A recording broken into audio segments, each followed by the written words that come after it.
on this map, whereas Sandbox are poking from a really long way away. They're split pushing theoretically with the jungler if they would like to, but I just like the idea of a Jason and Ezreal standing next to a Lux, who hits a light binding, someone dies. This is definitely a very scary poke comp that still has a very beef. Is, of course, a legendary Talia player just in general, but she has been picked by a lot more people. It doesn't necessarily feel like a Faker champion, but he did play it a lot when she was top of the meta. Just hasn't stepped back to it now that she's a bit more of a fringe pickup. Having a look over the other side, the other thing that we do really need to remember is the fact that On Fleek was the Jungle Jack's guy. Yeah. So he's going to have a good time back on a favorite pick here against the Jarvan of Clid, unless Clid can get things done in the early game like we've wanted of him in summer. See how it goes as we get into game 1.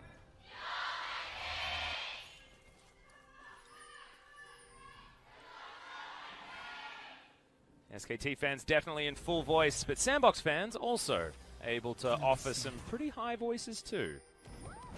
The SKT fans were extremely excited with the intro. Yeah. I heard the cheers as that was playing for the first time for them. And let's see if SKT can live up to it, because it certainly was worshipping this SKT roster that was so dominant towards the tail end of spring, and of course in that 3-0 final. It was a really fun final, but I feel like it could have gone a little bit longer, you know? Yeah, it definitely could have. Yeah, but there's a lot of control vision here towards the bottom side. In fact, oh, Joker. Oh, he's going to face check. Clid actually feeling Clid knows the that pressure. Jax is just north of him, and Lux having the Aftershock, even if he throws the EQ.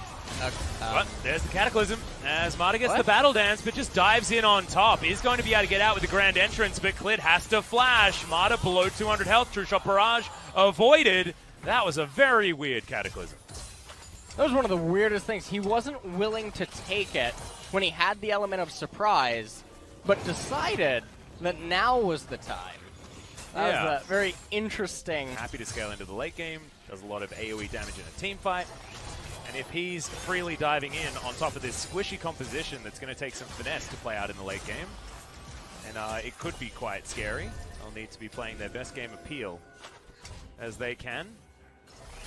They're clearing out some vision, but at least Sandbox do have a few different options here. Marta has his shield removed, but is otherwise unperturbed by the ultimate here as Clid gets the flash Cataclysm. Dove. His passive is there. Nice sidestep on the seismic shove. Gets underneath the turret, and now Summit wants some more. In goes Khan, but immediately Lightbound in the mid lane. And once again, no first blood on either side. Yeah, and it's not like both teams aren't trying to get something going. A little bit uncharacteristic right there for Faker and Clid to botch the kill on Dove. About the power of Ezreal and what he does for these sort of compositions, with the fact that he can sit in the mid lane and just be really comfortable. Weaver's Wall coming in. Clid's looking for another one. Good knock up there onto Joker. Takes the second Q from Khan, but Khan gets turned on.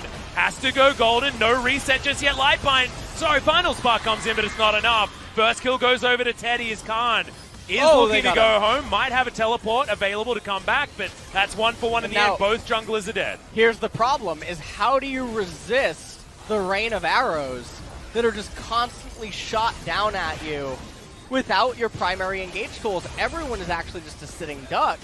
Yeah. It becomes a big game of dodgeball. And you saw Teddy didn't actually manage to dodge that ball as the empowered shock blast chunked Teddy out to the point where he couldn't help with that luck. No pun intended. Bleak waiting around here. Trinity Force completed. 2 items are pretty powerful as Joker. The Lux has been impressing me. Yeah. This is a guy that played basically 3 champions in the spring season, and none of them were Lux. Oh, man. Okay, Blue Trinket is well-timed as Sandbox are looking to turn, most likely.